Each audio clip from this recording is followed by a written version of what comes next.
Himachal is a place where everyone comes to create new memories.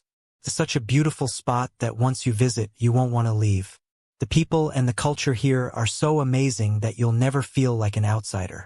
This land of gods is filled with positivity, but there are also some places where many secrets are buried, and it's better for everyone if those secrets stay hidden. Hey guys, what's up? How's everyone doing? I hope you're all doing great, no matter what. So today's story was shared with us by Rashi. So thank you so much, Rashi, for sharing your story with us. Let's get into this video. So, there's Rashi, who's planning a trip to Himachal with her friends.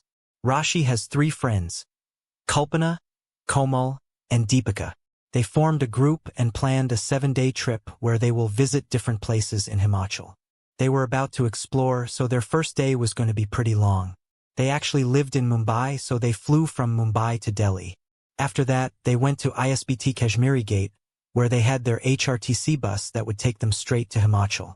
They arrived a bit early, so 2 of them sat in the front and 2 in the back. They started chatting among themselves, and before they knew it, time was flying by. The bus had started moving, and their journey was underway. These 4 were super excited because their plan to go to Himachal had finally kicked off. They'd been planning it for almost 2 years, but every time it was about to happen, the plan would fall through, and they'd end up going somewhere nearby instead. You know how it is for us Delhi folks, we make plans for Goa, Kerala, and all that, but when the time comes we just end up in Mussoorie or Rajasthan. It was the same for them. But finally, this time, they were really going to Himachal, and everyone was pumped, especially Rashi, who was the most excited about going to Manali. Since that movie, Ye Jawani Hai Diwani with Ranbir Kapoor came out, Manali has become so famous that anyone who watches the film can't help but want to go there and live that same life. So, we finally decided to go to Manali, and she's sitting there watching that same movie with her earphones in. Her friends are either reading books, on their phones, or chatting with someone, all busy in their own worlds. About an hour later, they started talking among themselves about what to do next. What are we going to do? Where are we going to go? You know how it is, whenever we plan a trip, we end up making 100 plans before we even get there. We say we'll go here, shoot this, make those videos, show them to everyone. It's all part of the planning.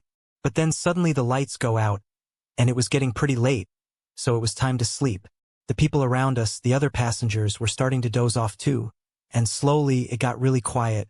So you can't just go making a fuss like that. You're talking really loudly. And now the others are thinking, forget it, let's just go to sleep. Plus, they've had a super hectic day. They left in the morning and have been traveling nonstop until now. So, everyone starts dozing off. The 3 friends fall asleep, but Rashi, who was sitting right by the window, just keeps looking outside. Whenever she travels, she can't sleep, no matter what, whether she's in a car or a bus. She can't sleep, so she's just looking out the bus window and enjoying the view. It's dark outside, so not much is visible, but whatever she can see makes her happy. Time flies by, and now they're in Himachal. She's seeing these huge mountains and getting more and more excited. But then she spots something between the mountains that completely shocks her and leaves her speechless. Right where the bus is heading. Next to us, on this side, there are mountains on the right, and right beside those mountains is a small spot where people can walk. I saw 3 people there. A man, a woman, and a little child. The surprising thing is that it's around 2:30 a.m., and I can't help but wonder where they're headed at this hour. Usually, by 7 or 8 p.m. in the mountains, everyone is asleep, so nobody is out at 2:30. But here's this whole family out and about, which is pretty shocking. Even more surprising is the time of night. It was freezing cold at that time, like really cold. I mean, Rashmi had on an inner sweater and a jacket, and she was still feeling chilly. It was so cold there. But those 3 people didn't have much on at all. The uncle was just wearing a thin kurta on top and a dhoti below, and the auntie was only in a sari with her head covered by the palu. The kid was in shorts and a t-shirt. It was super surprising because it gets even colder at night. They were just walking along, and Rashi thought maybe there was some reason for it. She was really confused and surprised to see them out so late, especially in such a state. I mean, it was freezing, and they were wearing clothes for summer. It's enough to make your mind spin. Anyway, Rashi was slowly getting lost in her phone, just looking at mountains and a cliff on the other side. Those people kept catching her attention, and after about 20 to 25 minutes, they had moved quite far ahead.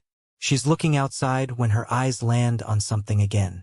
She sees 3 people walking right in front of the bus, and they're the same 3 people. That uncle, that aunt, and their son. This time, seeing them freaks her out. It's like her brain short-circuited. She can't wrap her head around how this is happening. The bus is going at least 60, and these folks are just strolling along, moving so slowly. They're elderly, after all, so even at a normal pace, they're not exactly quick. And now, just 20 to 30 minutes later, there's the bus. Rashi is totally confused, thinking, how is this even possible? She's scared out of her mind and shakes her friend Deepika, who's sitting next to her, saying, Deepika, listen up.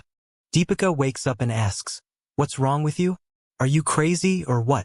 Rashi explains, look, I really feel like something's off here. Something's not right.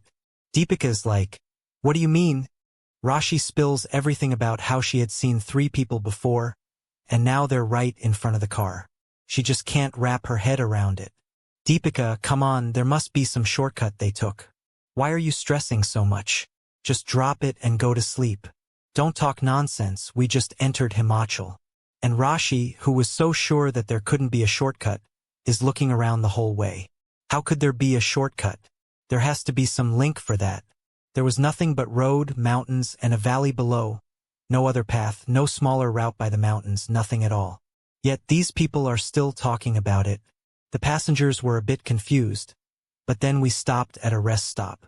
Like I mentioned, it was peak winter, so you know how it goes in the cold. Long trips mean you gotta stop every now and then because everyone needs to use the restroom. That includes the passengers, the conductor, and the driver. The conductor comes on board and tells everyone, hey, we're stopping here for 10 minutes.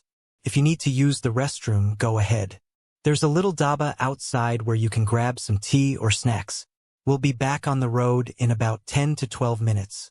Alright, everyone's heading out now, and those 4 girls are also making their way out, since they needed to use the restroom too.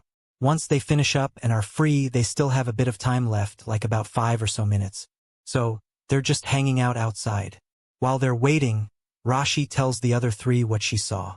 She explains how that family was behind them at first, and then after about 20 minutes, they came straight to the front. Everyone's telling her, come on, you must be imagining things. You didn't even sleep last night after all that traveling. I feel like you must have fallen asleep. This is probably the first time you've seen something like this. And you didn't even realize it. Maybe it was just a dream that looked real. How can this be true? What are you talking about? Rashi is really trying to explain but can't get through. She's doing her best to make you understand that nothing actually happened. I know for sure that he was there, and it was really weird, but no one is believing her. So, Rashi ends up getting frustrated and pulls away because sometimes, no matter how hard you try to explain, the other person just doesn't get it. They're countering everything, saying this can't happen, that can't happen, and it really gets on your nerves. Rashmi was feeling the same way. She told her group, fine, you guys don't believe it, and then she moved on. Later, she found herself standing alone. Now that she's alone, her eyes start wandering, and she notices that there are fields on the other side. As she looks over at the fields, she sees some people moving around inside them. Rashmi thinks, who's out at this hour? And starts paying closer attention to what's happening. No one else, it was just those 3. They were going somewhere in the fields, and you could see the fields shaking. And those 3 were there, and Rash was saying, look guys, they are right here. Can't you see them? And the 3 of them were like, are you out of your mind? Or are you just messing with us? Because there's no one here, and if you think you see someone, you're crazy. Just quietly go inside, lay down, and get some rest. You'll be all right. We don't want your trip to get ruined because of your health going downhill right now. Rashi's feeling a bit angry. What she does is just walk away. The 4 of them go inside the HRTC and sit down. The spot was clear for Rashi, and she could see everything outside. She notices those guys standing under a tree, and she's confused. Her heart is racing, and even though it's really cold, she's sweating. Rashi has no idea what those people are doing there so late at night. They were just standing under the tree, one by one hanging from it. As soon as they get there, Rash starts yelling really loudly, and everyone around her gets scared, thinking, what's wrong with this girl?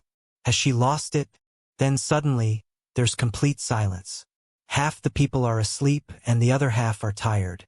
And out of nowhere, Rash screams, and everyone's like, what's going on? What happened? Suddenly, all the uncles and aunties show up. Rash starts crying and says, look over there.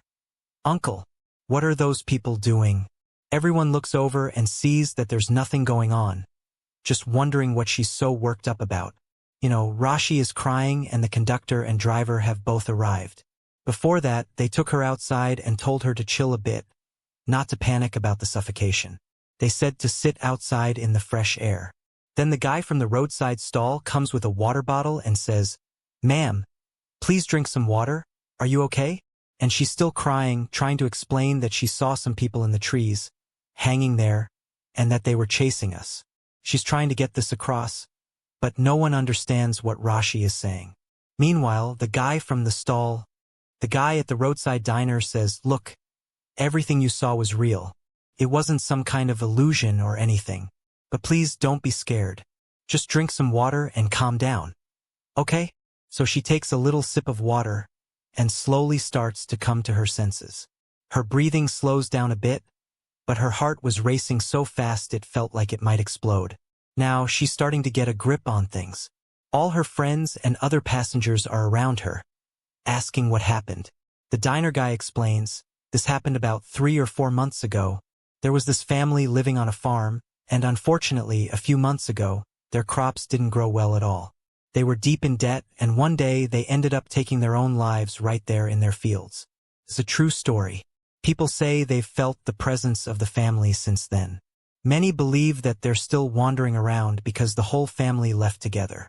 People say that they didn't perform the last rites or any rituals, and that's why many still see those spirits around. It's not just in the fields or on that road. You can feel their presence near their homes. People often hear noises coming from there, like footsteps, shouting, or clanging of utensils. Sometimes the lights turn on and off by themselves. There was this little kid, a sweet little boy, and you can still hear him playing.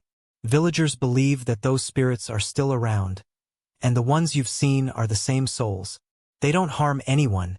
They don't disturb anyone. They're not evil. Yeah, they're spirits, but they're not bad. They just come around for some reason. A lot of people have spotted them walking along these paths. And you're new here, but we've been around for a while and have seen them many times. Please, don't worry. There's nothing to be scared of. They were good people, just not lucky. Anyway, saying that, everyone gets back on the bus. And now we're off to our destination. Rashi gradually starts feeling better after the Daba guy explained everything to her. He made her feel a bit relaxed because she realized that there are good people out there who don't hunt you down or bother you. It was all just a phase. Finally, Rashi feels a bit good, and her friends apologize to her, saying, sorry, we didn't trust you back then, but now we do. Rashi replies, it's all right, no worries. If I were in their place, it would probably be the same. Well, those days pass, and the next day they reach Manali. After that, they fully enjoyed their trip for 7 days. Their experience in Himachal was the best. They felt so welcomed by the locals. They tried the local food and did a bunch of things there. So, those 7 days went really well. After 7 days, they started heading back the same way with HRTC. When they were on that road, it was quite something. Her heart suddenly starts racing again, and she feels like she might see those people again, maybe back in that field by that tree. But this time, Rashi had completely closed her eyes. In fact, she told Deepika, hey, just sit here. I'll sit on the side. Deepika replied, all right. I'm not planning to sleep, so I'll just sit. Rashi wasn't actually asleep, but she didn't see anything for a couple of hours. She just kept her eyes shut. Then they reached Delhi and then back to. Here's the story from Mumbai that Guy shared about her experience when she went to Himachal. If you have any similar stories, feel free to share them with me. By the way, if you enjoyed the story and haven't subscribed yet, please go ahead and subscribe.